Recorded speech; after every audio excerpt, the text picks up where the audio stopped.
On a essayé de faire un jingle, mais il est déjà off-beat. Hey, abonnez-vous à notre chaîne, s'il vous plaît. On est déjà rendu à plus de 2500 abonnés. Yes. Ça va super bien. Ça nous aide vraiment dans nos négos avec les commanditaires. 100%. Puis, on est sur le bord de s'entendre. Fait qu'on va améliorer le décor. Vous voyez, on a déjà une télé. Puis ça ressemble plus pantoute à l'épisode d'avant. Ouais, on s'améliore, mais c'est le début. Là. On est sur une trajectoire ascendante, contrairement à Gabriel Fortier et Matteo Sanchez. Désolé de vous citer, messieurs. J'ai vu ça, moins 141 000. Ouais. Comment il s'est rendu là, notre Gabriel? Ouais, ben Gabriel l'a pas eu facile, en tout cas. Fait que Arab, c'est la compagnie qui a acheté. C'est quoi ça? Écoute, le plus que j'ai lu, le plus que je me questionnais pourquoi que ça existait une compagnie comme ça. Fait que, regarde, c'est pas compliqué. Ils font de la sécurité, mais ils vendent de la bière aussi. OK. Fait que ça le montre un peu. C'est un holding. C'est un holding, c'est une compagnie d'holding, mais même quand tu lis la description, ils n'ont pas l'air convaincus de comment que ça fait pour combiner ensemble. Fait que c'est un holding qui achète des compagnies de exactement. bière, de sécurité. Mais quand c'est rendu que tu fais de la sécurité, pas du cyber security, mais tu sais, des caméras de surveillance, puis en plus tu vends de la bière. Pourquoi ils vendent de la bière? Ils ont une marque de bière. C'est quoi? Ben écoute, le nom, je l'ai oublié aussi rapidement que je l'ai lu. OK, ben Gabriel, si jamais tu le sais, écris-le en commentaire, ça va aider l'algo. Mais à moins 141 000 dans le trou, ça c'est quand même impressionnant. Fait que pas facile. Puis il y a quand même un compétiteur, il y a quelqu'un qui essaie de le rattraper. Matteo Sanchez. Oui, on a déjà parlé, Matteo, on a déjà parlé. Qui est famous maintenant. Toujours aussi dans la même situation. Mais il y en a par contre qui ont utilisé le cooking oil pour aller faire des gros profits. Oui, Sébastien, mais avant d'aller à Sébastien, qui est maintenant le nouveau shérif en ville, qui a détrôné au haut, qui aujourd'hui a perdu 89% d'ailleurs. Ça m'a attristé. J'avais comme développé un petit attachement pour lui. Moi aussi. La raison pourquoi on parle de Gabriel et Matteo, c'est pas pour les planter. C'est qu'on s'est fait dire des commentaires avec raison.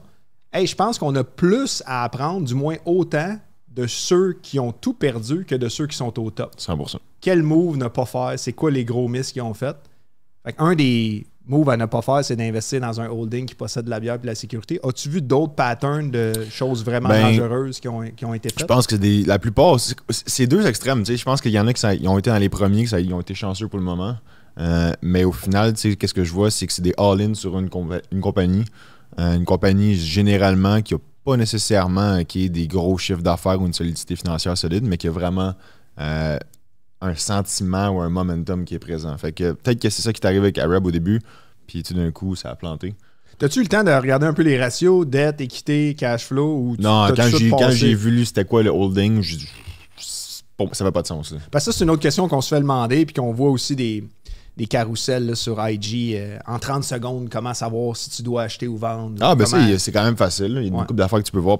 Premièrement, il y a une croissance des revenus. Deuxièmement, OK, est-ce que tu as un retour sur investissement, fait un retour sur équité, le ROE, qu'on appelle le ratio en anglais, qui est élevé. Fait que si tu veux savoir si les dollars qui sont investis dans la compagnie, genre tout ça, les retours sur l'équité des actionnaires est élevé. Ou sinon, tu peux regarder le ROIC, Return on Invested Capital, qui est intéressant aussi pour voir finalement si les investissements que la compagnie fait, ça rapporte l'argent.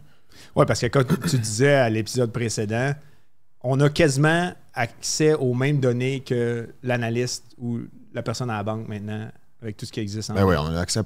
Tout est public, là, quasiment. Je veux dire, il y a très, très peu de choses qui sont pas publiques ou sont difficiles à avoir accès, en tout cas. J'ai fait mon premier 10-bagger à vie. Ah ouais? Je voulais te le partager. Okay. Un mix de bragging et de fierté. Bon. Je pense que ça va ensemble. APLD. Tu m'en en avril dernier, j'avais acheté à 3,50. Il est rendu à 38 aujourd'hui. Je hold to the move. Mais quand ça monte vite comme ça, des fois, ça descend vite aussi. Ça dépend c'est quoi les multiples. Hey, mais moi, je suis comme dans un... Sur Stock Tweets, là, tu peux follow des stocks un peu comme sur Twitter. Puis là, quand ils ont annoncé, ils ont eu une grosse nouvelle, le stock a monté. Puis il y a un gars qui est embarqué dans son char, qui est allé voir l'usine, voir les progrès de l'usine de Hyperscaler qui ont eu des contrats avec Nvidia et d'autres grosses compagnies. Jusque où on est rendu, puis il a comparé un avant-après. Genre, le mois passé, j'étais allé là, voici les développements de l'usine, puis voici là. J'étais là, hey, on a quelqu'un sur le terrain qui va prendre des photos.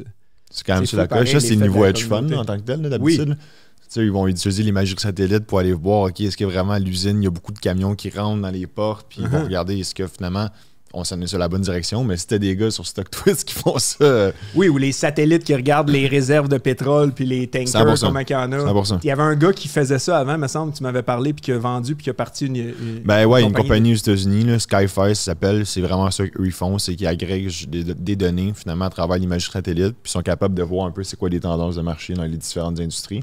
Puis tu sais, c'est tellement drôle, là, tu le vois souvent, il y a des fonds d'investissement qui vont faire ça. Mettons, ils veulent regarder si Walmart va avoir un bon trimestre. Fait qu'ils peuvent regarder c'est quoi la quantité d'auto qu'il y a dans le parking durant cette période-là versus l'année passée. Puis si l'auto reste assez longtemps ou pas longtemps, ils vont être capables d'évaluer c'est quoi la grosseur du panier, mettons. Il y a une compagnie dans laquelle j'ai investi, que je nommerai pas le nom, mais que eux, ils trackent les données agrégées de milliers de cellulaires de gens.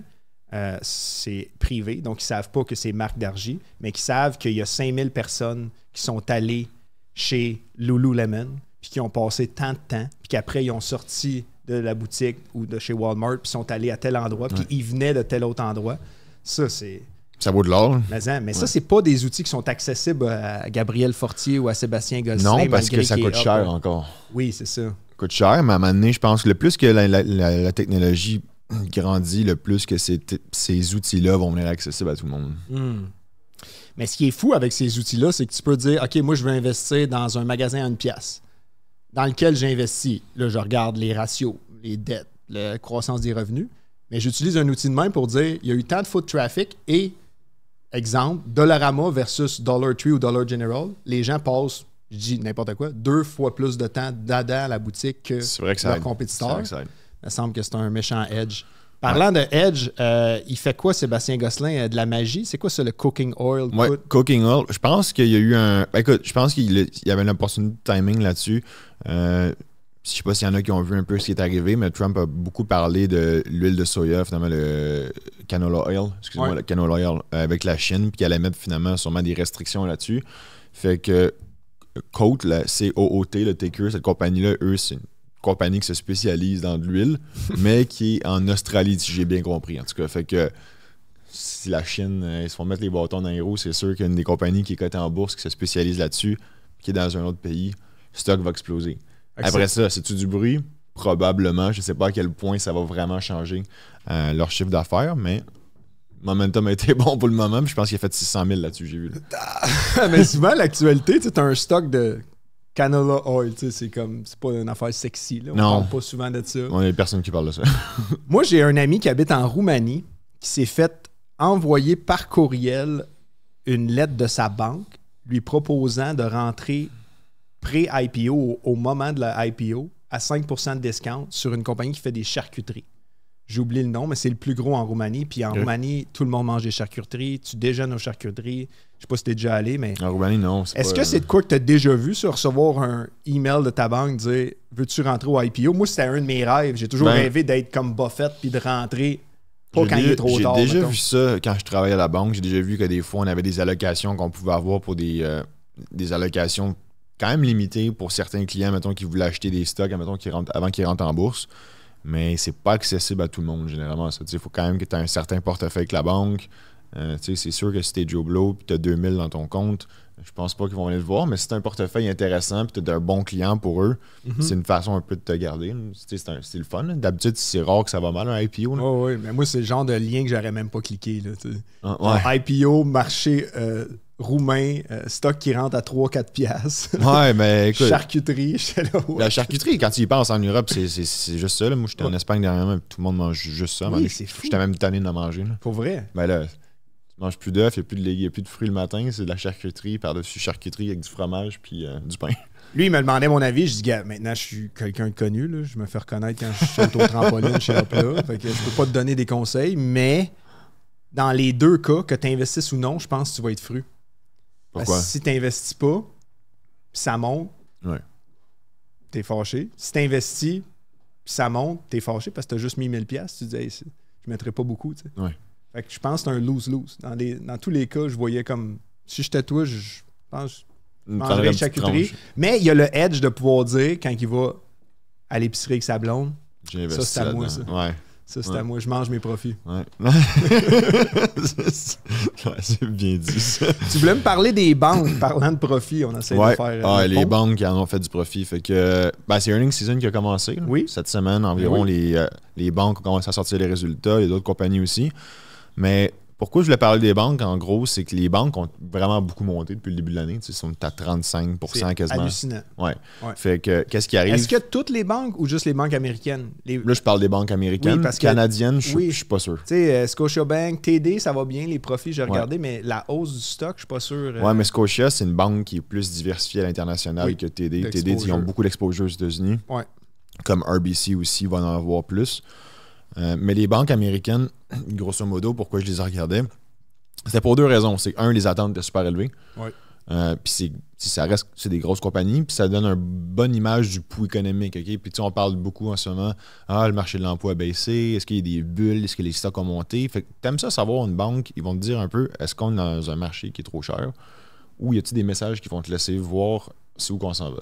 Puis au final, les résultats étaient tout meilleurs que les attentes sur toutes les banques. Est-ce que les attentes étaient trop basses? Moi, je pense que les attentes étaient correctes, honnêtement. Okay. Je ne suis pas un expert dans si les attentes étaient trop hautes ou basses, mais au final, le marché, qu'est-ce qu'il price? C'est qu'il price les attentes. Fait que, si tu génères des meilleurs chiffres que les attentes, c'est bon. Puis qu'est-ce que j'ai remarqué, c'est que c'était beaucoup en banque d'investissement que les chiffres d'affaires ont explosé. Fait que ça veut dire quoi concrètement, ça? Ça veut dire qu'il y a beaucoup de deals qui se fait actuellement. Il y a beaucoup d'acquisitions, des fusions, des levées de capital là-dedans. Fait que généralement, c'est la dernière chose que tu vas avoir si une économie, on est sur le bord d'avoir un crash ou quelque chose. Tu ne vas pas essayer de faire des acquisitions, quelque chose comme ça, si tu as peur vraiment qu'il y ait un ralentissement. Fait que moi, je trouvais que les banques, c'était super bon les chiffres, c'est rassurant que l'économie va bien. Puis deuxièmement, ce que je regardais, c'est que je voulais voir, est-ce qu'il allait parler de deux choses. De l'AI, je voulais voir, est-ce qu'ils ont commencé à intégrer l'AI dans leur modèle d'affaires. Toutes les banques ont dit que oui, ils ont commencé à utiliser l'AI, puis il y avait une banque aussi. Ils font quoi avec ça? Ben, c'est beaucoup de back-office, qu'est-ce qu'ils vont faire là-dessus, puis tu sais, mettons, je regardais Goldman, qu'est-ce qu'il disait, Goldman Sachs, qui disait qu'il avait bâti en ce moment des nouveaux modèles de front-to-back workflows pour améliorer tout ce qui est compliance, les onboarding, tout ça. Fait qu'ils sont pas en train de dire qu'ils vont remplacer la main-d'œuvre, ils sont juste en train de dire qu'ils vont être plus efficients dans leurs opérations. Fait qu'ils sont pas en train de dire qu'ils geleront pas mon chèque pendant 7 jours. Là. Ouais, ça, je sais pas. Ou ça prendra pas 2 semaines à envoyer de l'argent à l'international. Fait que ça, c'était bon. Honnêtement, j'ai aimé ça. Puis après ça, il y avait une autre affaire aussi que je trouvais intéressant. Hein. C'est que, je sais pas si tu t'en souviens, j'avais parlé il y a peut-être 2-3 semaines, il y avait une compagnie aux États-Unis qui faisait du prêt sur les autos usagées, qui a fait faillite. CarMax? Non, mais c'est une compagnie qui faisait du prêt derrière ça. Okay. Ça s'appelle Tricolor Holdings. Ah, comme le Canadien. OK. Par contre, les Canadiens, ils ont plus de liquidité que Tricolor. Ouais. Mais Tricolor, en tant que tel, ce qui est arrivé, c'est qu'ils ont fait faillite, puis il y avait quand même une couple de remarques qui avaient été pitchées au CEO des banques qui ont dit, est-ce que tu penses que ça, c'est genre un warning sign qu'on s'en va peut-être dans un marché qui s'est trop réchauffé dans le marché de l'auto, surtout le prêt automobile. Puis il y avait deux affaires que je trouve intéressantes. Il y avait le gars de JP Morgan, Jimmy Dimon, finalement, qui a dit, ben écoute, généralement, quand t'as une cockroach, t'en as pas juste une, t'en as une coupe. Fait que peut-être qu'il va en avoir une coupe. Mais encore là, il expliquait que c'était une compagnie qui avait fait de la fraude. Les allégations, c'est qu'il y a eu de la fraude au niveau des prêts puis des mesures qu'ils utilisaient pour faire des prêts. Fait que je pense que c'est un cas qui est quand même très, très isolé, puis c'est pas quelque chose qu'il faut trop s'inquiéter pour le moment là-dessus. Là. OK, fait que tu penses pas qu'il va y avoir une contagion. Non, exact.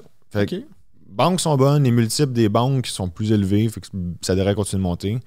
Puis il y avait deux autres compagnies qui ont sorti des super bons résultats aussi cette semaine. Oui. CRM. Oui, j'ai bien aimé ça. Mais CRM, j'ai checké, puis c'était pas les résultats en tant que tels qui étaient excellents.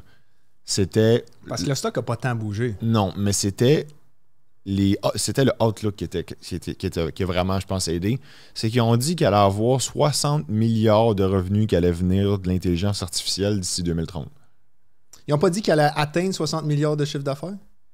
Faudrait que je check. Oui, exactement. 60 ouais, OK, peut-être ça. Oui, c'est ça. C'est annuel. Exactement. Oui. Qui allait grossir de 10% par année entre 2025 et 2030. Exact. Mais... je pense que ce que j'ai lu, c'est ça qui a sauvé le stock actuellement. Parce que sinon, c'était correct, les chiffres, c'était pas légendaire. Mais encore là, après, quand tu vois des affaires comme ça, c'est ce que tu fais tout reposer sur l'AI? Est-ce que c'est juste mettre un mot juste pour dire? Ils sont dans le top 5 des compagnies publiques qui utilisent le plus le AI. Shopify est pas loin aussi. dans leur day-to-day. J'avais vu un rapport par rapport à ça. Ça fait du sens. J'ai oublié le numéro 1, mais mon chum Mathis peut peut-être le trouver pendant qu'on... Puis il y a une autre compagnie ce matin qui a sorti ses chiffres. Honnêtement, je pense qu'il faut en parler, celle-là aussi. C'est TSM, qui est Taiwan Semiconductors. Oui, tu l'aimes bien, ce stock-là. Ben, c'est pas la première fois que tu nous en parles. Ouais, mais il est assez important. Là. Oui. C'est comme c'est lui qui produit toutes les chips de Nvidia et tout ça. Fait que si cette compagnie-là va mal, ben c'est un big red flag. Là. Oui. La chaîne débarque. Exact. Fait qu'en gros, ils ont sorti des super bons chiffres, 10% de croissance trimestre par-dessus trimestre. OK, les marges qui ont augmenté encore une fois de 2%, les gross margins. Fait que juste pour te donner une idée, là, eux, ils sont à 59,5% de marge brute. Qui est quand même très élevé. Là. Ouais. Une compagnie en santé, ils ont dit qu'elle allait avoir finalement une croissance dans la prochaine année de 30%. Encore là, c'est excellent. Puis au niveau du CAPEX, fait que l'investissement, tout ce qui est l'usine, tout ça. Depuis tantôt, je pense à 60%, là, parce que nous, on est dans une industrie de vêtements, mais 60% dans une industrie de volume et de pièces.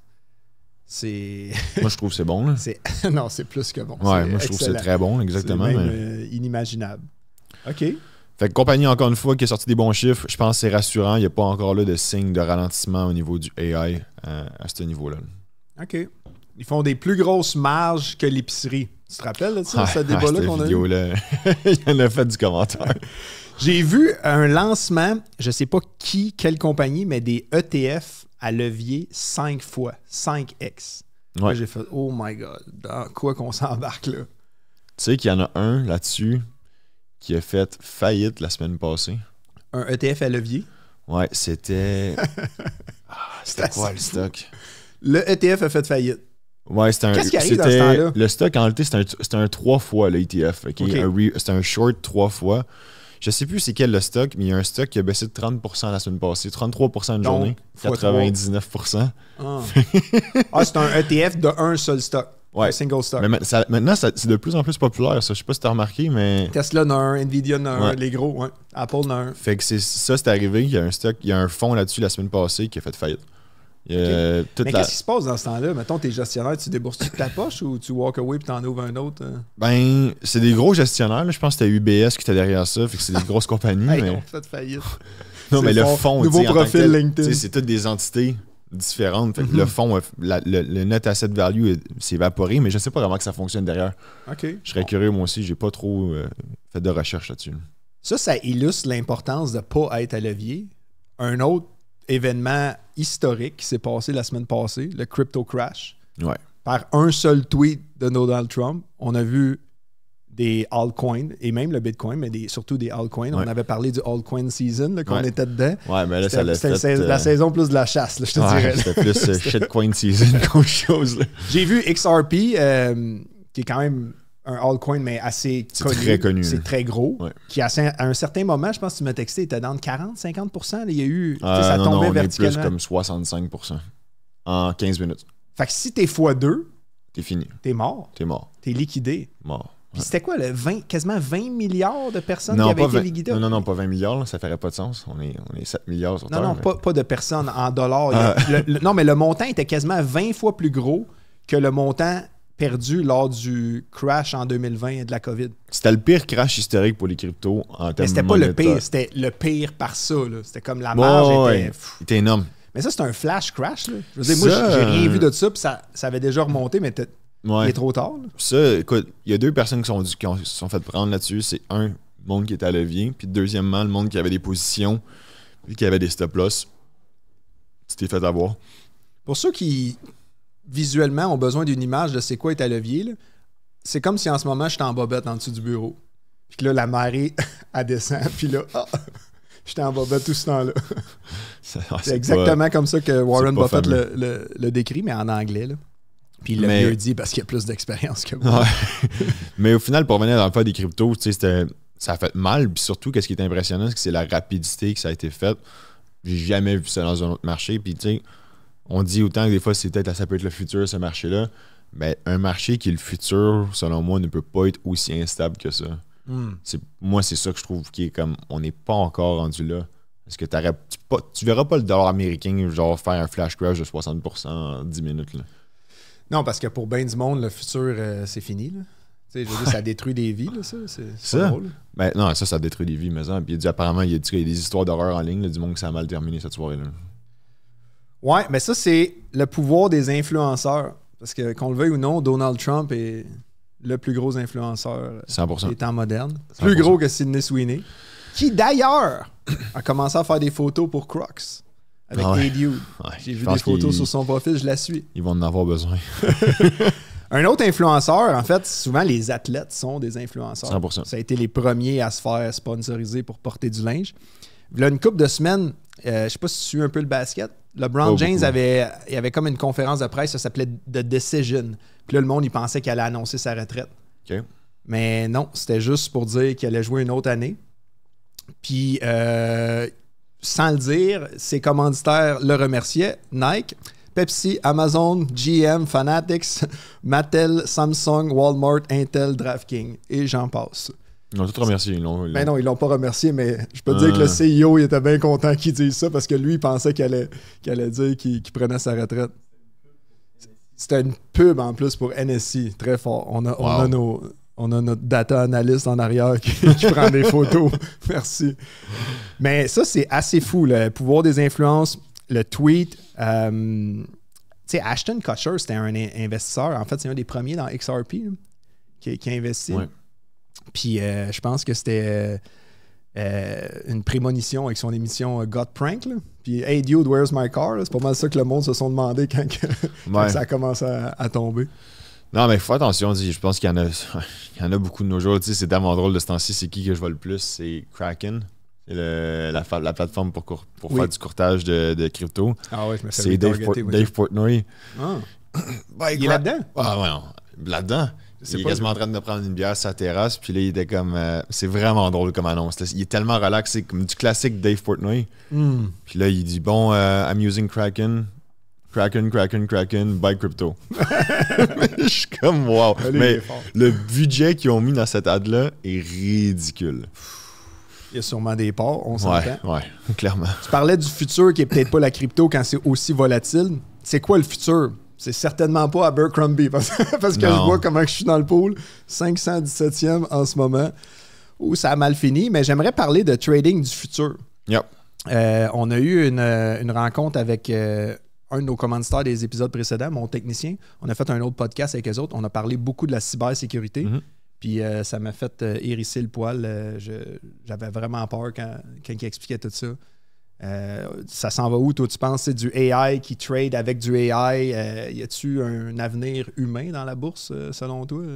Ben écoute, tu dis ça, hier, j'écoutais un reportage là-dessus sur la firme Renaissance Technologies, qui est probablement un des meilleurs gestionnaires de portefeuille au monde. Okay. C'est le fonds Médaillon. Je pense qu'ils font genre 65% annualisé depuis 20 ans. Puis c'est fermé, ce fonds-là. C'est un fonds qui est détenu seulement par les employés parce qu'ils veulent pas garder, ils veulent pas que ce soit trop gros. Puis qu'est-ce que je veux dire là-dessus, c'est qu'eux, c'est des modèles mathématiques, mais il y a de l'AI qui a été intégré là-dedans depuis apparemment environ 20 ans. Okay? Fait que ça fait longtemps que l'AI, je pense, qu'il est accessible en bourse. Est-ce que ça va améliorer? Moi, je pense que ça va juste créer plus d'opportunités pour pas mal de monde, mais je pense pas que l'humain va disparaître de ça au final. Je pense qu'il va avoir toujours une touche humaine. Mais c'est pas ça, ça me fait pas vraiment peur en tant que tel. L'AI à la bourse, je pense que... Moi, ce qui me fait peur, c'est les trades programmatiques. Là, c'est déjà quasiment, je pense, 90%. C'est pas mal juste ça. Pas mal juste ça, mais quand tu vois une cascade, là, un tweet, puis là, ça part, puis c'est une ligne verticale. Ouais, mais d'habitude, t'as des kill switch dans les marchés aussi boursiers. Là. Qui arrêtent. Ouais. Pas sur l'upside, par contre, mais sur le downside. Mais ils arrêtent certains stocks, ils n'arrêtent pas au complet. Non, c'est pas arrêter le marché au complet aussi. Ah ouais? Parce que c'est arrivé durant la période des tarifs. Quand Trump est rentré au pouvoir, il y avait une journée, on a passé vraiment proche. Je pense que c'est genre 6,5 ou 7% de baisse dans le marché. Il y a une pause qui se fait de 30 minutes sur toutes les bourses américaines. OK. Ouais, je sais pas le pourcentage exact.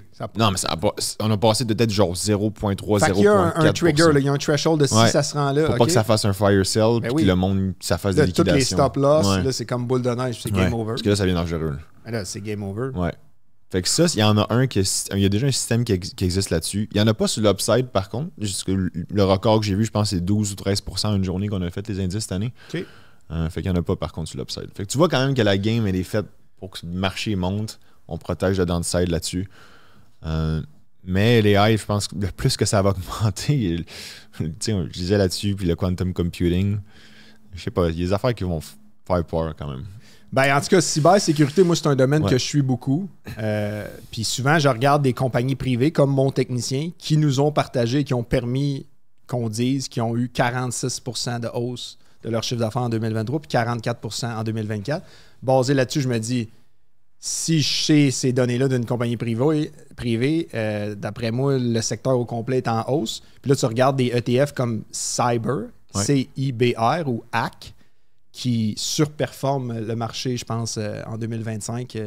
En tout cas, dans les 3 dernières années, une grosse hausse avec des compagnies comme CrowdStrike. Je sais que CrowdStrike, on peut regarder rapidement là-dessus. Tu peux partager mon écran ici. Puis, juste rapidement, en 2022, leur année, ils ont fait 1,4 milliard de revenus. 2023, 2,2. Maintenant, en 2024, 3. Maintenant, on est presque rendu à 4. Fait que, tu sais, ça monte d'1 milliard par année. Exact. Mais tu vois que le monde sont vraiment intéressés par ce secteur-là parce que ça se transige à combien de fois les ventes, cette compagnie-là? Vas-y. 100? 30 fois les ventes. Ouais.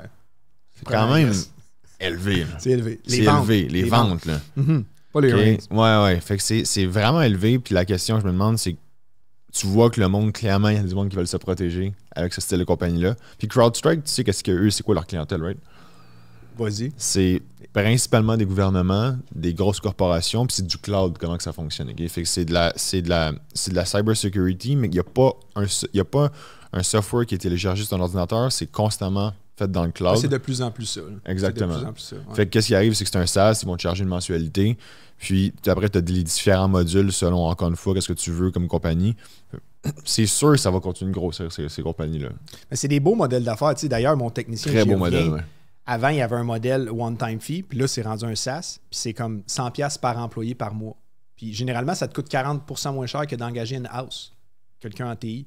Puis tu peux, dans un claquement de doigts, en un appel, avoir 25 personnes qui sont sur ton cas, au lieu d'avoir juste une. Bref, je regardais d'autres ETF comme le ETF HACK, H-A-C-K. Puis là, j'ai vu Avgo, Broadcom Inc. Puis là, c'est pas une compagnie de AI, ça me semble. Avgo, Broadcom, c'est des compagnies qui font des chips. Ça. Oui, c'est ça. Puis là, j'étais là, pourquoi il est le numéro 1, la position numéro 1 à 9,3% dans le ETF HACK, c'est Avgo. Après, il y a CrowdStrike qui est à 6%. Ah ouais. Puis là, je me suis dit, OK, c'est quoi le rapport? Ouais. Ils ont acheté une division Enterprise Security de Symantec, qui est une autre grosse compagnie en bourse, si je ne me trompe pas. Ils ont acheté ça 10,7 milliards en 2019. OK. Et près de 40% des revenus de Broadcom, même si on pense que c'est des chips, c'est du AI, viennent de son segment logiciel infrastructure, dont une partie sécurité. Fait que c'est intéressant. Mais moi, ce que j'aime là-dedans, c'est le play AI plus cybersécurité. Parce que là, d'un bord, tu as les hackers là, ou les firmes là, en Europe de l'Est, il y a plein de hackers qui écrivent des scripts puis que le AI essaye de hacker ton computer ou de rentrer par la caméra de sécurité. Puis là, une fois qu'ils sont dans le réseau, ils contrôlent tous tes appareils puis ils montent le chauffage puis il fait chaud quand tu te couches le soir. Non, ils hackent tes trucs.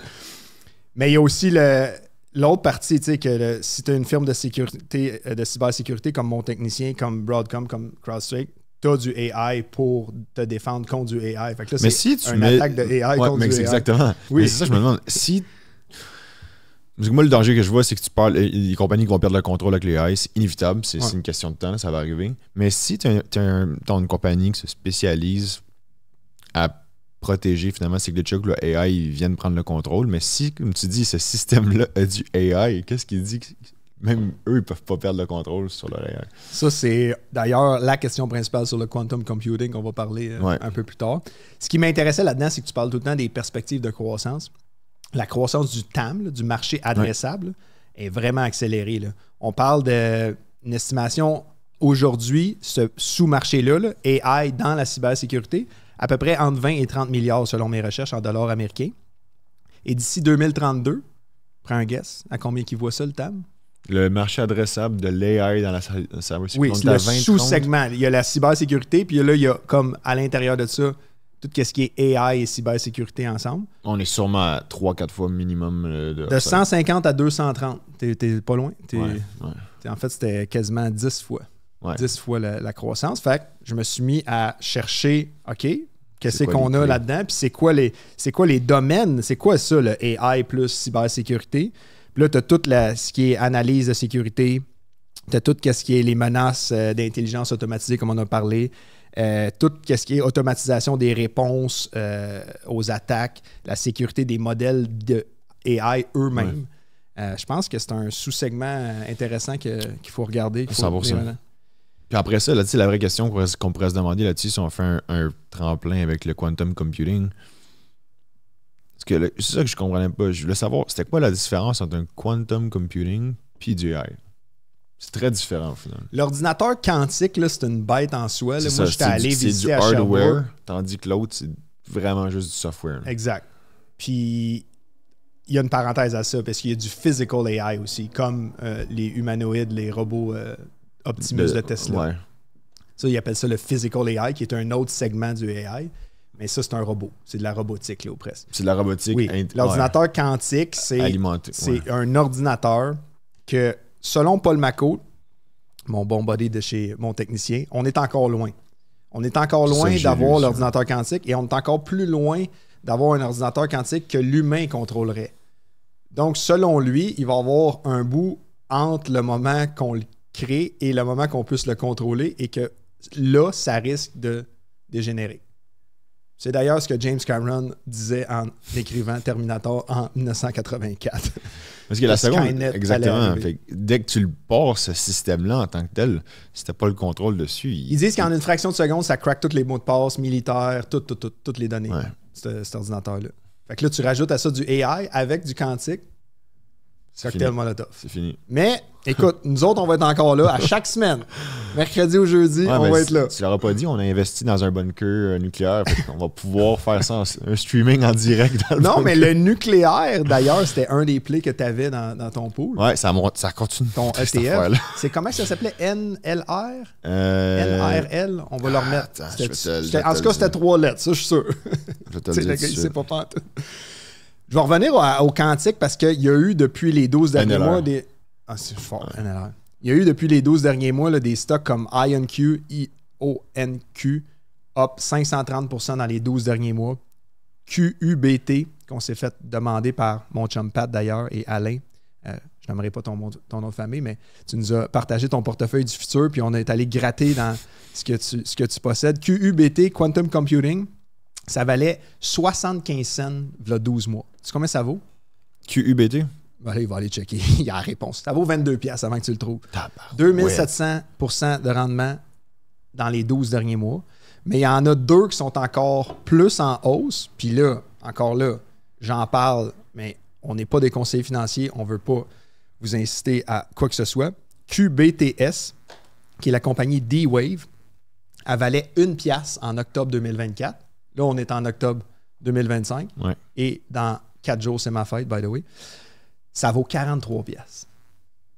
Up 4000%. Je t'ai fait un chiffron, là. Je t'ai enlevé une coupe d'affaires. Et the biggest winner, mais il a baissé dans les 2 derniers jours, là, après que j'ai fait cette feuille-là.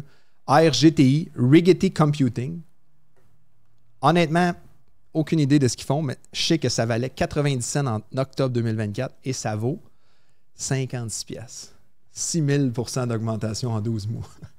Mettons, toi, tu aurais vendu à combien de pourcents up dans cette hausse-là? Ça, c'est une très bonne question. 100? 200? 300? Ça, je pense que c'est la question que le monde oublie souvent de demander, puis c'est la meilleure question. C'est la meilleure question. Psychologiquement, c'est combien de pourcents que tu aurais été capable de faire de upside avant que tu cash out? Parce que malgré que tu aies acheté du Bitcoin en 2011, là, tu l'aurais pu ton Bitcoin. Si le monde me dise « Ouais, mais c'était facile. » Ouais, OK. Quand c'est monté, donc tu étais rentré à 200$, tu serais sûrement sorti à 2000$. Tu vois. Le truc, c'est de perdre tes mots de passe, ta clé. Ça, c'est le truc. T'en as une coupe sûrement cachée quelque part, tu le sais pas. Moi, je les ai mis dans mes pizzas. Puis le livreur est parti avec. Mais ouais, tu sais, 5000% pour de vrai en un an, ce stock-là, je veux dire. La quantité de monde qui ont dû garder ça, c'est minime. Minime. Ouais. Fait que là, j'essayais de voir c'est quoi les principales raisons de la montée. Il y en a plusieurs, mais on sent un fort enthousiasme partout, même les gouvernements, même au Québec, by the way. Sherbrooke est en train de devenir comme une mini-capitale en Amérique du Nord de quantum computing. Ils ont transformé une ancienne usine de presse où est-ce qu'ils faisaient les journaux. Je suis allé visiter, c'est fou, là. Tu as une salle là, qui fait vraiment frette, là, qui essaye de bâtir l'ordinateur quantique. Tu as des chercheurs de l'Université de Sherbrooke qui sont là. On est en train de créer de quoi de spécial à Sherbrooke, puis on n'est pas les seuls qui essayent de gagner cette course-là parce que le gain est tellement majeur. Et je pense que c'est pour ça la raison principale de la montée. Le gain est tellement majeur. RGTI, là, je te dis d'autres choses qui est majeure dessus. Vas-y. Ça, c'est le record que j'ai entendu sur Terre. OK. Price to sells. OK, vas-y. Il y avait une suspense. Non, mais c'est parce que ça mérite un suspense. Je pense qu'on va rajouter notre jingle du début. Ouais, non, mais là, on pourrait. Là, c'est quasiment pitché. Vas-y. 1100 fois. Les ventes. Ouais, les ventes. Ils ont-tu des ventes? Pas beaucoup. Parce que c'est de la R&D. Je comprends. Mais à un moment donné, je veux dire, c'est vrai qu'ils n'ont pas beaucoup de ventes en tant que tel, mais ça peut tomber comme ça peut monter. Hey, j'ai demandé à GPT la différence entre ces 4 compagnies-là. Je pourrais vous lire la différence. Je te dis, je parle français puis je comprends la moitié des mots. Fait que je vais skipper cette. Tu sais, le meilleur play pour des compagnies comme ça, on te donne une idée qu'est-ce qui reste d'arriver sûrement, c'est que ces compagnies-là, s'ils ont développé une infrastructure qui est déjà solide, c'est qu'ils vont se faire acheter par des compagnies comme IBM, ça fait comme ça. Selon moi, c'est la meilleure façon. Et ça va nécessiter tellement de cash avant qu'ils soient capables de faire des réels dollars de revenus. Oui, mais c'est winner takes all. Moi, je pense. Fait que je pense dans ces cas-là, investir dans un ETF est une sage décision. Parce que en même temps, tu aurais shooté des balles à gauche, à droite dans ces 4 stocks-là ou dans 10 stocks. Tu aurais fait énormément de rendement. Même si tu aurais perdu 2-3 qui auraient fait moins 100%. 100%. Mais Rigetti, ça dit que c'est un fournisseur de technologie B2B. Ils ont des partenariats gouvernementaux. Fait que ça tire ses revenus de quoi? Collaboration R&D, probablement des crédits d'impôt de recherche et développement. Oui. Exemple, US Air Force, laboratoires nationaux. C'est pas un usage commercial comparativement à d'autres qui sont dans cette play-là. Autre sujet qui me passionne et qui me passionne encore plus parce que je pars à Vegas dans une couple d'heures. J'ai remarqué que la strip, là, les hôtels qui sont sur la rue principale à Vegas, ça va pas super bien. À part Wynn. Wynn, le ticker, je pense que c'est WYNN, comme le nom de l'hôtel, est up. Pas loin de 40% cette année, mais on a des compagnies comme Caesar Entertainment qui possèdent Caesar, qui possèdent d'autres hôtels aussi, qui est down 50% dans les 12 derniers mois. Un casino. Moi, je pensais que la maison gagnait tout le temps. Year to date, mettons, Wynn, on est à 36%. OK. Puis on va aller voir Caesar. Year to date, ça doit être 40%. Là. Les 12 derniers mois, c'est 50%. MGM down 18%. Fait que là, Marc, explique-moi comment ça se fait que la maison ne gagne pas tout le temps. Parce que là, ça augmente mes chances. C'est plus une question de maison maintenant. Je pense que c'est ça que... Qu'est-ce qui arrive, c'est que avant, je lisais un peu là-dessus, puis tu avais beaucoup des high-stake gamblers qui étaient vraiment la clientèle qui rapportait beaucoup au casino. Les gros joueurs. Exactement. Mais ces gros joueurs-là, ils sont plus ou moins répétitifs, tu vois. Ils sont pas fidèles. Exactement. Fait qu'ils viennent pas. Puis qu'est-ce qui arrive actuellement, c'est que la stratégie marketing de ces compagnies-là est en train de changer pour aller vraiment plus vers une expérience que du casino. Okay? L'argent venait vraiment du casino avant, comme tu disais. Maintenant, j'ai regardé les nouveaux hôtels, mettons comme le Fontainebleau qui ont ouvert à Las Vegas. Okay. Puis, je pense qu'il y a pas loin de 50, 60, c'est 10 fois plus de restaurants que les hôtels qui ont été construits il y a 5 à 10 ans. Okay? Qu'eux, ils ont 10 fois plus de slot machines. Ouais. Fait ils ont des slot machines aussi. Mais le focus, c'est plus là-dessus. Le focus, c'est de bâtir une expérience qui est premium pour aller chercher le plus, finalement, de profit de ton consommateur là-dessus. Fait que, qu'est-ce que je vois, c'est qu'ils vont avoir des salles de théâtre intégrées dans les hôtels maintenant. Okay? Ils vont avoir des clubs high-end. Ils vont avoir de la restauration de meilleure qualité. Fait que c'est juste une expérience globale qui va attirer une plus grande clientèle, selon moi, puis au final, qui vont faire plus d'argent sur eux. Mais c'est moins in aussi, pareil. Tu sais, avant, tu allais à Vegas. Là, maintenant, il y a d'autres destinations. Je pense que c'est en train à Nashville. Ouais, c'est vrai. Mais je pense qu'avec les nouveaux investissements qu'ils font, ça va reprendre en force. Je suis pas sûr. Je suis pas un expert là-dedans. Mais l'autre point aussi, c'est qu'il y a beaucoup de compétition maintenant dans le gambling sportif. Oui.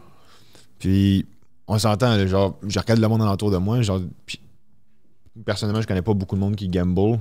Tu sais, sur la roulette, des affaires comme ça, mais du monde qui font du pari sportif, ça, je peux en compter. De ton âge, il y en a pas mal. Ah ouais, ben attends, ma soeur, elle était aux États-Unis pendant 5 ans, à San Diego. Oui. Tout le monde. Tout le monde? Parce que le monde écoute les games là-bas. Oui, j'avais été à un moment donné la voir, puis on avait même invité chez des amis, 5 télés dans la cour. Tous les gars sont là en train de faire leur bet. Puis là, j'étais comme, OK, c'est parce qu'ils sont tellement impliqués dans la game que c'est le fun, tu vois. Puis là, je comprenais le principe. Je me suis dit, OK, c'est le fun en tant que tel. Parce que tu mets pas des gros montants nécessairement, mais c'est le fait que tu as un attachement monétaire puis aussi émotionnel à ton équipe. Puis ça fait que tu écoutes la game au complet. 100%. Puis le next step, c'est du live betting. Tu peux gager le prochain jeu, qui fait la passe à qui, puis vas-tu l'attraper? Est-ce qu'ils vont courir ou est-ce qu'ils vont lancer le ballon? Fait que est-ce que ça, en tant que tel, tu as besoin de te déplacer physiquement vers un casino pour faire ça? Non, pas nécessairement, mais je pense que s'ils sont capables d'améliorer cette expérience-là puis de la rendre tellement unique. Mais eux aussi, ils sont en train de migrer vers le online. Là. Exemple, MGM Bet, qui est une app de MGM, mais Caesars Sportsbook. Ils sont pas, de qu'est-ce que je vois, c'est pas les tops en marketing par contre là-dessus. Non, c'est sûr. Il y a des compagnies comme DraftKings, comme FanDuel, c'est agressif. Flutter. Eux, ils possèdent la majorité du marché, les deux ensemble. Ouais. Mais eux aussi, Marc, sont en chute. Ah ouais. Je suis DraftKings depuis son entrée en bourse lors de la COVID. C'était un stock qui montait à tous les jours. Mais DraftKings, c'est pas eux qui avaient fait l'acquisition de Barstool, c'est ça? Ou Non, ça c'est une compagnie qui s'est effondrée, que j'oublie le nom parce que ça n'a pas bien été. Là. Okay. Ils ont acheté pour un prix de fou. Ouais. Puis après ça, Dave Portnoy, je pense qu'il l'a re-eu pour une pièce. Oui. Je m'en souviens. En fait, eux, ils en avaient acheté, j'oublie le nom, mais durant la COVID, il avait pricé in le fait que l'app de Barstool de gambling était déjà sortie et qu'il y avait déjà des users, mais tout ça n'était pas encore arrivé. Puis ce stock-là, qu'on va ajouter dans la description, avait monté à 120 quelques piastres, puis je pense que ça doit être autour de 20. Mais là, je parle parce que je le suis, parce que moi, j'aimais bien DraftKings. J'ai eu ma passe aussi de paris sportifs. J'ai arrêté tout ça parce que c'est trop addictif. Mais là, j'ai remarqué que DraftKings est revenu proche d'un 52 semaines low, là, le plus bas des 52 dernières semaines. Je pense qu'il est autour de 32-33 $. Allez faire une petite recherche. J'allais voir s'il avait émis des nouvelles actions, qu'est-ce qui s'était passé, parce que c'est la saison de NFL commence, puis c'est la majorité de leurs revenus qui se font là. La NFL est encore de loin à plein inconnu à Serapta. Tu vois, c'est les autres qui m'appellent. Hey, quand est-ce que tu check-in, là? Quand est-ce que tu viens jouer des machines? Non, je joue plus, lâchez-moi. C'est Penn National Gaming qui avait acheté. Penn National Gaming, ouais. Exact. C'est sorti de nulle part. Mon oncle, il me textait, t'as-tu vu Penn? Puis là, je disais, ouais, mais ils n'ont pas d'app, mais le monde pense qu'ils en ont une, mais non, ils n'en ont pas. Fait que bref, ça s'est mal fini pour eux autres. En 2020, Penn avait acheté 36% de stake dans Barstool pour 163 millions. Mais ils ont closé à 388 millions. Je serais curieux de voir le management, les insiders, comment ils ont fait de l'argent puis au top là, de ça. Parce qu'ils savaient très bien, eux, que l'app n'existait pas. Si c'était des passes entre amis là-dessus, souvent, c'est fréquent. Mais ce que j'aime de cette industrie-là, c'est que, malheureusement, le vice du jeu est, selon moi, un des pires, ou peut-être même le pire. Parce qu'exemple, contrairement à l'alcoolisme et à la drogue, tant que tu as de l'argent, tu restes debout, tu es en santé, puis tu continues. Puis de l'argent, ça n'a pas besoin d'être la tienne, ça celle des autres aussi. C'est vrai. Fait que tu peux être à levier aussi. Ouais. Tu peux être buy now, pay later aussi. Puis ça, je dis malheureusement, mais moi, j'essaie de le voir d'un côté opportunistique. C'est un peu selfish, qu'est-ce que je dis. Mais moi, j'ai eu un père qui a eu des problèmes de jeu, puis je me dis, crème, si au moins je peux en ravoir, si la maison peut m'en redonner. Fait que je suis cette industrie-là. Ouais. Il y a encore énormément d'États aux États-Unis que le pari sportif n'est pas légal. Fait que ça, c'est de la croissance organique assez facile à avoir si, exemple, la Californie légalise ce marché-là, qui est probablement l'État le plus gros. Là, avec puis il y a beaucoup d'argent aussi. Ouais, il y a énormément d'argent. D'ailleurs, le gars de Guru nous en a parlé de pourquoi il s'en allait là. Ouais. Reprise dynamique à Macao. Je pense que tu avais fait des recherches aussi là-dessus. Exact. Que la tension avec la Chine, ça jouait négativement, mais que c'est peut-être une opportunité dans le fond. Ben, ça, il y avait en tant que tel, ça, c'est les mêmes casinos. Ça va être Las Vegas, Suncorp, toutes ces compagnies-là qui vont détenir les mêmes casinos là-bas. Puis qu'est-ce qu'ils disaient? C'est ils faisaient un peu la même stratégie qu'aux États-Unis, qui est vraiment d'aller plus vers une expérience. Mais qu'est-ce que je comprenais, c'est que la santé des casinos à Las Vegas était quand même plus forte actuellement que ce qui se passe à Macao. Puis au Macao, il y a une autre réglementation aussi en ce moment. Il y a un débat là-dessus, je pense, sur la publicité que tu peux faire pour encourager le monde à gambler. Okay. Apparemment, il y a de la friction là-dessus. Le gouvernement chinois n'est pas trop enclin à vouloir faire la promotion de ça. Fait que encore là, je pense que ça va être intéressant de voir est-ce que cette restriction-là peut baisser, puis deuxièmement, est-ce que le modèle de entertainment, comme il essaie de faire aux États-Unis, va fonctionner. Là. Marc, j'avais un petit cadeau pour toi. Ah ouais. On a essayé de le faire en veste. On te l'a donné, mais c'était plus compliqué à produire. Fait qu'on l'a fait en T-shirt. Ah bah ouais. T-shirt EBITDA. Qu'on va mettre en ligne si vous l'aimez. On va l'écrire dans le commentaire. Puis si vous allez upvoter, on va le publier sur le site de Poche et Fils. Puis on va le mettre en ligne. C'est toujours bon pour les marges. Ça, c'est bon pour les marges. Ça, c'est d'ailleurs la première affaire que je check dans une compagnie avant d'investir. Est-ce qu'ils font de l'argent ou non? C'est super important. Est-ce que tu veux qu'on rentre dans de quoi d'encore complexe comme le physical AI ou la robotique puis qu'on parle du portefeuille de futur ou on parle de Papa John qui est up de 25% dans les 5 derniers jours. On peut parler de pizza. Là. Rumeur de vente. En fait, je pense qu'ils ont accepté une offre d'achat. On va aller voir ça. Je veux pas dire que c'est de notre faute, là, mais mettons qu'on a aidé. On a aidé à Papa John. Écoute, la pizza est bonne. Il y a quelqu'un qui les a achetées. Je pense qu'il y a de la consolidation. Là. On parlait de Constellation Brands puis les Restaurant Brands puis ces trucs-là. Là. Ça va pas super bien dans ce domaine-là. Je pense qu'ils sont en train de... On a vu même ici au Québec une famille bien connue qui a acheté un resto de déjeuner. Vas-y. C'est un fonds d'investissement de private equity qui a acheté ça. Apollo Global qui a acheté ça à 64$ par action. Oh, Apollo, je connais ça. Ouais, c'est quand même... À 64$ par action? Ouais. OK. Après ça, le plan, c'est qu'ils veulent... Yes!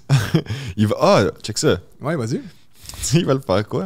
Vas-y. Ils veulent rentrer en octobre, fait que ce mois-ci, en Inde. Why not? Avec la bonne pizza de même. Non, mais tu sais, mais l'Inde, pas vrai, le marché de la pizza... Ça grossit, mais je savais pas que c'était des mangeurs de pizza là. Mais c'est bon, une pizza. Ben oui, je sais, mais... Si t'es en Inde, tu peux pas manger de pizza. Mais non, je sais, mais je veux dire, j'aurais pas pensé à un nom comme Papa John's, qui sonne tellement américain, va aller... On a même pas de Papa John's ici, là. Ouais, mais tu sais, tu changes le nom, puis t'es parti, là. Ouais. Peut-être de la poutine, il aimerait ça aussi en Inde. On va essayer ça. Mais 650 restaurants qui veulent ouvrir d'ici les prochaines 10 ans. J'aime ça. J'aime ça. Papa John. Mais il y a encore un rabais sur le stock. Si tu me dis qu'ils ont acheté à 64$, ils se trade en bas de ça en ce moment. Ils se trade à 55$, je pense. Ben, c'est sûr, d'abord, dans ce cas-là, si le deal est pour passer, il faudrait regarder c'est quoi les probabilités que ça passe, mais il y a une opportunité là-dessus, sinon. Là. Oui, parce que là, tu disais, il y a quand même 10$ de marge. Mais généralement, ça va se faire assez rapidement. Sinon, c'est quasiment de l'arbitrage. Tu le sais que tu te fais acheter là, mais tu peux l'avoir là. Ouais, j'avais vu ça dans un stock qui était privé, qui était public, que je possédais, puis qui avait été racheté pour devenir privé. Puis là, j'étais là, hey, il y a un gap, puis le temps que je cligne des yeux, le gap s'était fermé. Ouais, ça fait du sens, ça.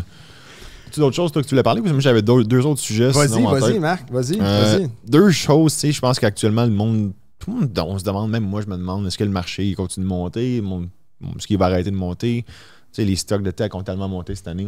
C'est la question qu'on parle à chaque jour. Tout le monde. Puis, il y a 3 trucs que j'ai vus qui étaient intéressants. Je pense que c'est des thèmes, puis 2 autres, c'est des statistiques qui sont intéressantes. C'est on parle toujours de Christmas Rally. On arrive bientôt là. On n'est pas dedans. Je suis moins 10%. Mais on arrive là dans pas long, novembre. Okay. Ça arrive. Puis les 2 autres stats aussi que j'ai trouvé super intéressantes, c'est de regarder c'est quoi la quantité de cash qui est disponible actuellement au niveau des investisseurs à investir dans le marché boursier. Okay? Mm-hmm. Fait que ça, la meilleure façon de regarder ça, c'est de regarder dans le money market, est-ce que tu as beaucoup de liquidités actuellement qui pourraient être injectées. Puis, j'ai sorti des stats tantôt là-dessus, là, ce sera pas bien long, je vais sortir ça ici. J'ai mis ça. Combien il reste d'argent en sideline? Ouais. Tu peux partager mon écran ici. Ouais. OK. Fait que qu'est-ce que je trouvais intéressant, OK, c'est qu'en ce moment, on a presque un record historique dans le money market, OK? Fait que ça, c'est de l'argent qu'on peut sortir in, out très rapidement, OK? Pas dans un CPG, là. Non, pas un CPG, là, mais c'est... Pas gelé un an, là. non. Ça, c'est une autre histoire. Ouais. Des trucs comme Pimco, tu connais-tu Pimco? Pimco? Ouais. Mais tu peux avoir des money market de Pimco. Il y en a plein du money market, là, c'est ça. Ouais. Fait que, tu sais, en ce moment, tu as 7,3, 7,4 trilliards qui disent qu'il est là-dedans. OK? Puis pour te donner une idée de référence, tu sais, en 2021, 2022, on était à 4, 5 trilliards. 2022, on était à 5, 6. Fait qu'on a plus d'argent que jamais actuellement qui est disponible. Puis y a-tu plus d'argent dans le marché? Est-ce que le ratio est similaire ou ça a juste augmenté là? Oui, il y en a plus, mais qu'est-ce qui arrive à un moment donné, c'est que le monde va aller chercher du rendement. OK? Puis là, on le sait que d'ici la fin de l'année, on a 2 coupures d'auto qui s'en viennent. Une en octobre puis une en décembre. Ils sont price in, right? Oui, ils sont price in. Mais il y a un autre facteur aussi qu'il faut prendre en considération, c'est que, il y a beaucoup de gestionnaires de portefeuille qui ont underperform le marché, donc qui ont moins bien fait que leur indice de référence. Comme d'habitude. Ouais, comme d'habitude. Mais il y en a un pourcentage qui a bien fait aussi. Je pense qu'on était à pas loin de 25% que j'ai lu, qui a battu le benchmark cette année. Fait qu'en gros, il va y avoir du monde définitivement qui vont vouloir aller prendre ce risque-là excédentaire après moi d'ici la fin de l'année pour aller essayer de battre leur indice de référence. Qui fait du sens, parce que souvent tu as des primes de performance quand tu bats ton indice de référence. Puis deuxièmement, qu'est-ce qui arrive, qui est super intéressant, c'est que tu as le quantitative tightening qui était parti en 2022. C'est quoi ça? Ouais, fait que ça, c'est important, c'est que la Banque centrale, là, qui est un des outils qu'ils peuvent utiliser, c'est du QE ou du QT. Okay? Fait que s'il y a trop de liquidité dans le système, puis ils trouvent que quand tu as trop de liquidité, au final, ça fait quoi? Ça fait que c'est plus facile de prêter, puis c'est beaucoup plus facile d'aller chercher de la croissance économique. Okay? Puis quand ils sentent que ça se réchauffe trop vite, ça crée de l'inflation. Fait qu'est-ce qu'ils vont faire dans ce cas-là, c'est qu'ils vont stopper du quantitative easing, puis ils vont embarquer sur le quantitative tightening. Okay? J'aime ça. Ah ouais. Fait après la COVID, c'est ça qui est arrivé. T'sais, on a imprimé de l'argent comme jamais. Ça, c'est vraiment important de comprendre cette affaire-là parce que, honnêtement, c'est un terme qu'on parle pas souvent, mais au final, c'est ça qui drive pas mal le marché, honnêtement. C'est voulu qu'on en parle pas souvent. Oui, mais ça puis les coupeurs d'auto, c'est deux outils qui sont extrêmement puissants. Okay? Fait que là, depuis 2022, on fait du QT. Qu'est-ce que ça veut dire? C'est que la Fed, elle va payer ses obligations, mais elle ne va pas racheter des obligations sur le marché. Fait qu'elle diminue la quantité de liquidité qu'il y a sur le marché actuellement. Ça fait que pour les banques, prêter, les taux ont augmenté. Puis qu'est-ce que ça l'a fait, ça? C'est que ça l'a aidé à venir un peu ralentir l'inflation qu'il y avait dans le marché. Okay? Parce que tu as moins d'argent, fait qu'au final, plus difficile d'aller pitcher de l'argent partout. Mais ce programme-là de QT qui a été parti en 2022 prend fin actuellement en fin 2025, début 2026. Okay? Ça va être la première fois depuis 2022 que ce programme-là arrête. Mais ce programme-là arrête, ça veut dire qu'il relâche tout l'argent qu'il y avait. Non, ramené, OK. Fait c'est quoi? C'est long à expliquer. Je ne sais pas à quel point tu veux qu'on rentre dans les détails. Vas-y, on comprend au montage. OK, c'est important. OK, fait actuellement, on va dire que la Fed, OK, fait que c'est la Banque centrale aux États-Unis, va acheter, on va dire, ils ont 80 milliards à chaque mois d'obligations des bons du Trésor que le gouvernement américain. OK, je vais essayer de l'expliquer d'une façon facile. Vas-y. Je sais que tu es allé dans un rabbit hole. Ça m'intéressait pas mal. Ouais. OK, fait on dit le gouvernement américain, OK, ils ont des obligations, des bons du Trésor, whatever. OK? La Fed va acheter ces obligations-là, puis ces obligations-là ont une date de maturité. Okay? Fait que quand ces obligations-là arrivent à maturité, la Fed, à la place d'aller racheter des nouvelles obligations au gouvernement américain, qu'est-ce qu'ils vont faire? C'est qu'ils vont juste garder cette liquidité-là sur leur bilan financier. Fait qu'est-ce que ça fait? C'est qu'en tant que tel, la quantité d'actifs, de dettes qu'ils détiennent fait juste diminuer. Fait que c'est pour ça qu'on dit que c'est du QT. Fait que leur bilan, eux, en termes de la quantité de dettes qu'ils vont détenir, va diminuer. Fait que là, qu'est-ce qui arrive? C'est que à la place de juste attendre que ces obligations-là, finalement, qu'ils détiennent, arrivent à expiration, qu'est-ce qu'ils vont faire maintenant? C'est qu'ils vont faire des rollovers. Fait qu'elle va dire, à la fin du mois, s'il y a 100 milliards de dettes qu'ils détiennent, s'il y a 100 milliards de bons du Trésor qu'ils détiennent, qui arrivent à expiration, mais ils vont racheter pour un nouveau 100 milliards maintenant du gouvernement américain. Okay? Fait que quand tu viens racheter un autre 100 milliards, qu'est-ce que ça fait? C'est qu'ils viennent racheter ce nouveau 100 milliards-là sur le marché secondaire, qui va être des banques qui vont détenir ça, puis tout ça. Fait que ça va venir stabiliser finalement leur niveau de liquidité parce qu'à la place de garder l'argent puis de baisser la quantité de dettes qu'ils détiennent, maintenant, ils vont rester stables. Okay? Puis ça, mettons, pour quelqu'un qui n'a absolument rien compris depuis 2 minutes comme moi, ça veut dire quoi, ça? Ça va bien aller le marché ou ça va mal aller? OK. Fait que ça, c'est la vraie question actuellement, qu'est-ce que le monde se demande, c'est qu'il y en a plein qui disent « Ah, il va y avoir du QE maintenant. Okay? » Ça veut dire que la Fed va commencer maintenant à racheter plus que les expirations qu'ils détiennent à chaque mois pour commencer à alléger finalement la dette, les bons du Trésor qu'il y a sur le marché secondaire. Fait que qu'est-ce que ça aurait comme impact, ça? C'est que ça fait que les banques vont avoir accès à plus de liquidité facilement. Puis deuxièmement, ça fait baisser finalement les taux d'intérêt sur la dette. Okay? Donc les banques prêteraient plus. Exactement. C'est ça l'objectif. Fait que je serais peut-être approuvé pour ma demande de prêt. Peut-être. Fait en gros, pour revenir là-dessus, c'est que la question que le monde se demande, c'est quand tu passes du QT, est-ce que nécessairement tu fais du QE? Non, tu n'es pas obligé. Puis moi, la question que je me demande, c'est si le QE embarque, c'est là, ça veut dire que tu ouvres les valves à de la liquidité de plus Puis généralement, quand il y a du QE, c'est difficile de voir les marchés baisser, honnêtement. En plus du cash qui est déjà sideline. Ouais.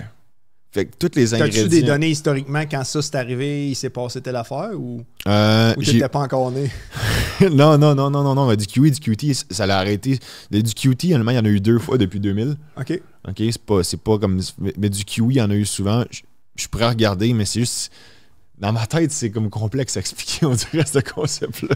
Non, mais ça me fait un lien parce que tu as dit le mot Q, puis là, j'étais là, OK, QQQ, le Nasdaq, puis là, je cherchais, dans ma tête, je pensais juste au prochain lien que j'allais faire. Mais le papier Q, as-tu remarqué de quoi par rapport à ça? Il est cher, en tout cas, le papier Q. C'est pour ça que maintenant, j'y vais, mais... Dans le COVID, moi, j'étais en Floride, puis mon frère m'envoyait des lots de papier Q en photo, puis j'étais là, OK, il a perdu, il a trop fumé de potes, là. Il est gone. J'avais raté le trend d'aller tout l'acheter parce qu'il fallait faire nos prévisions. Non, c'est pas de ça que je veux te parler.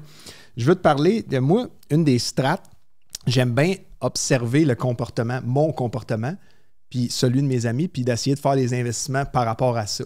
Ouais. Une des affaires que j'observe, c'est que je passe plus de temps aux toilettes sur mon cell. Ça, c'est un facteur commun à beaucoup de monde. Je pense que oui. Ouais. Que ce soit un jeu ou checker les réseaux sociaux, tout ça. Et ça, rendu à 38 ans, tes chances d'hémorroïdes augmentent drastiquement. Ah ouais? Ouais. Tu as déjà eu ça, toi, des hémorroïdes? Non, écoute, à mon âge, c'est correct encore. Ben, j'ai un collègue au bureau que ça y est arrivé, puis lui, pas plus tard que la semaine passée, il riait de ses amis, puis il dit « Tabarnane! » Puis là, j'y ai suggéré de prendre Anusol, qui est une crème pour soulager ça. Ah ouais. Ça sonne bien comme nom. C'est quand même vendeur. C'est straight to the Tu vas à la pharmacie, va te prendre un Anusol, s'il vous plaît. Ben oui. Non, mais ils n'ont pas le droit de l'annoncer à l'intercom. Hein. Secret professionnel. Marc-André, rangez 2, ton Anusol, il est prêt. Je suis pas sûr qu'il va avoir... Non, mais le temps passé aux toilettes, drastiquement, là, dans les dernières années, c'est sûr, je suis pas tout seul. Là. Non, je suis sûr qu'on pourrait faire une étude. Mais tu sais, quand tu parlais de qu'on peut avoir des data que le monde qui bouge avec leur cellulaire. Combien de temps? Combien de temps que le sel, il bouge pas? Quand je t'ai arrêté au truck stop. Ouais. Mettons, ah oui, là, il pourrait le voir sur le bord de la Chez route. vous, si on est capable de mettre, un périmètre. Là, chez nous, il faudrait qu'il se log dans mon réseau et dans mes caméras. Mais là, j'ai regardé qui est-ce qui fait Anusol. Church & Dwight Co., CHD, qui est en baisse, surprenamment, dans les 6 derniers mois. Fait que je l'ai mis sur ma watchlist. Et je me suis mis à regarder d'autres compétiteurs. J'aime ta tendance. Je vois plus de technologie, plus de temps, ça bol. Plus d'hémorroïdes. Ouais. Plus le stock de remonter. Ben, je suis pas mathématicien, mais... Fait que j'ai mis 3 stocks à surveiller. Ouais. Bayer, qui se trade en Allemagne, mais je pense aussi aux États-Unis. Johnson & Johnson, qui fait la titanoréine, qui est une autre crème analgésique pour apaiser la douleur et favoriser la cicatrisation. Alors, ce segment pharmacie est maintenant terminé. Voulais-tu me parler des nouveaux matériaux? Parce que on a vu le gouvernement américain s'en mêler, acheter des parts pour l'indépendance, pour s'assurer de l'indépendance technologique à long terme, de pouvoir avoir les batteries pour supporter la croissance électrique, le AI, la nanotechnologie, la quantum. Veux-tu me parler un peu de ça? Je sais qu'on s'en était texté. Ben, je pense que... une partie que je pourrais parler, parce que j'écoutais un peu là-dessus, j'écoutais Bessent aux États-Unis qui parlait de ça. Puis qu'est-ce que lui disait en gros, c'est qu'il y a des grosses négociations avec la Chine actuellement à propos des métaux précieux. La Chine, c'est pas mal eux qui fournissent les États-Unis sur tous ces métaux-là qui sont super importants. C'est eux qui ont les mines puis tout ça? Apparemment. Puis là, quand tu écoutais ce gars-là parler, qu'est-ce qu'il parlait, Bessent, c'est qu'ils veulent mettre des... Ils essaient de trouver une entente finalement pour les avoir, je pense, à un meilleur prix ou pas se faire avoir là-dedans. Ça fait du sens au final. Ouais. Mais il disait... qu'est-ce que j'écoutais comme débat, c'est que les États-Unis n'ont pas... Qu'est-ce que je comprends, c'est qu'il n'y a pas trop d'autres sources que tu peux aller t'approvisionner ces métaux-là à part la Chine. Fait que... Est-ce qu'ils sont capables d'avoir assez des points, on va dire, des pain points pour mieux négocier finalement leurs ententes avec la Chine là-dessus? Je pense que c'est ça le débat. Puis c'est ça la semaine passée qui est arrivé au niveau des discours qui sont sortis. Trade Wars. Exactement. C'est qu'on parlait de critical minerals finalement pour toutes ces chips-là. Fait une chose est sûre, ces stocks-là sont en hausse depuis que le gouvernement a annoncé qu'ils vont prendre 10% dans Trilogy Metal. Ils vont aussi prendre dans le Lithium America 5%. Mais ça, encore là, je pense que ça, tu vois que c'est un play qui est très stratégique au niveau du gouvernement américain pour essayer, de protéger ces compagnies-là, mais aussi venir peut-être un peu indépendant de la Chine là-dessus. Moi, je suis rentré aussi dans un rabbit hole. Je commençais à aller sur les terres rares. Puis j'étais là, OK, parce que j'essayais de voir. Tu sais, là, tout le monde qui n'était pas dans le AI, il y a eu le boom. Là, tu recherches tout le temps. OK, what's next? C'est quoi le prochain boom? C'est quoi la prochaine industrie qui grandit? Parce que le problème, je pense, c'est pas qu'il y ait une bulle ou qu'il n'y ait pas de bulle. C'est, je pense, d'identifier la prochaine. Puis d'embarquer assez tôt dedans. Puis idéalement, de sortir avant que ça pète, si c'est effectivement une bulle. Il y a un dernier sujet que je voulais aborder avec toi, puis après ça, je te laisserai le mot de la fin. C'est une thèse de Josh Brown qui a été rapportée par mon bon ami virtuel Cheval l'investisseur qui poste toujours du bon contenant. Du bon contenu. Mais il y a un beau contenant, mais c'est du bon contenu. Historiquement, et même encore aujourd'hui, le marché boursier est le reflet, avec un certain décalage, de l'économie. On s'entend? C'est-à-dire, si l'économie va bien, c'est pas en temps réel, puis en partie, puis des fois, parce que il y a des décalages. Si on retourne dans la COVID, tu t'en souviens que c'était? Oui. C'est les 2 facteurs que je viens de parler tantôt qui ont sauvé le bateau. Qui n'était pas l'économie. Qui était le QE. Money printing. Ouais. Oui. Et les taux qui ont baissé. Et le fait que... Ouais, je suis d'accord. Lui, sa thèse, Josh Brown, c'était... Et si c'était l'inverse? Et si c'était l'économie qui suivait les marchés boursiers? Fait qu'il explique qu'avec le clivage entre riches et pauvres, puis avec de plus en plus de ultra-riches et malheureusement de plus en plus de pauvres, il dit que le top 10% aux États-Unis est lui qui achète pour 50% de ce qui fait rouler l'économie, la moitié. Puis que tant que ces gens-là sont riches et de plus en plus riches, ne sont pas affectés par les cycles économiques. Puis ils vont acheter des biens de luxe, ils vont acheter des trucs qui valent super cher, puis que ça, c'est ça qui drive l'économie et non l'inverse. Fait que j'aimais bien cette thèse-là. Tant que la bourse baisse pas, l'économie devrait bien se porter parce qu'au final, la majorité de cette richesse-là, elle est faite à travers les marchés publics. Là. Oui, c'est ça. Puis aux États-Unis, là, je me rappelle plus de la stat, là, c'était comme 50%, est-ce que je dis un chiffre élevé, mais c'était vraiment élevé du PIB qui était juste des transactions financières. C'était même pas de la création de valeur. Là. Ça créait rien. Là. Ça fait juste changer. Puis il y avait des frais, puis tout ça. Mais cette thèse-là, je l'aimais bien, puis ils l'ont publiée dans The Compound Introducing the Low Altitude Economy. Chose certaine, c'est qu'il y a beaucoup d'argent en bourse. Il y a beaucoup de fonds pension qui est là, puis il y a de plus en plus de monde qui ont de l'argent. Puis que c'est pas mal eux qui drivent. Mais des fois, quand tu sais, des fois, la question que des fois que je me demande, c'est si un débat qu'on a souvent, c'est que tu vois la bourse toujours monter, puis tu te dis, écoute, c'est quand qu'il va y avoir un vrai crash, tu sais, comme il y en a déjà eu dans le passé. Après, je me dis, s'il y a un vrai crash, c'est qui que ça l'affecte concrètement? Les plus pauvres. Non, s'il y a un crash boursier. Ah, ben indirectement, inévitablement les plus pauvres, je te dirais. Mais vas-y, continue. Ça l'affecte les plus riches, au final. C'est eux qui ont leur argent est relié au marché. On parle comme quelqu'un comme... Ils ont la capacité de se refaire. Je suis d'accord. Pas mal plus vite. Je suis d'accord. Si t'avais 5000 dans crypto puis c'est tout ce que t'avais puis un tweet t'a liquidé, là, ce qui non, je suis d'accord, mais mettons, un gars comme mettons, Elon Musk, sa fortune, sa valeur nette, c'est quoi le pourcentage qui est variable, qui est coté en bourse? Là? Mais ça dépend. Là, il faudrait rentrer dans la philosophie de c'est quoi ça veut dire affecté. Parce qu'Elon Musk, là, non, je comprends. Il perd 50% de sa fortune. Il n'est pas affecté. Là. Je comprends. Mais qu'est-ce que je veux dire par là, c'est est-ce que, mettons, si le marché baisse, il y a beaucoup de au final, si tu regardes, mettons, les riches qui sont passés, mettons, on va dire, de 50 milliards de valeur nette à des 200, 300, 400 milliards comme on voit de nos jours, ça a été fait comment, ça? Ça a été fait à cause que leurs stocks ont juste explosé en bourse. Ça, c'est vrai. Fait est-ce qu'ils vont vouloir que ça l'arrive eux mentalement, que leur valeur nette redescende à des 50, tu comprends? Mais je me dis, c'est eux qui contrôlent le jeu au final, d'une certaine façon. C'est vraiment ça qui se passe, qu'on le veuille ou qu'on le veuille pas. Fait qu'est-ce que, concrètement, ce monde-là vont faire de quoi pour que ça l'arrive, ou c'est tellement pas leur avantage que ça se produise? Puis je pense qu'il y a une question d'ego, à un moment donné, quand t'es rendu à ce niveau-là. Tu sais, c'est comme, il y en a pas toutes. Je pense pas qu'un gars comme Elon Musk, mais il y en a certains que genre, j'ai 20-30 milliards de plus que mon autre chum. Même Trump, il disait là, à sa conférence, là, quand que tout a tombé, là, le 20% du SP500 là, en avril, puis qu'il y a eu une journée de plus 9%. Là, comme les marchés. Que ses amis. Là, il disait, mon chum, juste là, il a fait 2 milliards. Hey, lui, 800 millions, puis il est pointé. Fait que tu vois, est-ce qu'eux, ils vont accepter que c'est possible, finalement, de perdre cette valeur? Fait que je me demande, est-ce qu'au final, le marché pourrait vraiment baisser concrètement, sachant ça? Marc, j'adore ton optimisme. T'as souvent un take optimiste. Puis je pense que le monde aime ça. On se l'est fait dire en commentaire. J'adore faire le show avec toi. Parlant d'optimiste, je t'offre Fin heureuse, qui est mon livre. Dernière plug. J'espère que la bourse va terminer comme ça. On espère. Aujourd'hui, c'est en baisse, mais faut écarter le bruit et continuer de rester investi. Et c'est d'ailleurs pour ça qu'on a créé Investi. Veux-tu qu'on refasse la toune pour finir ou on arrête ça là?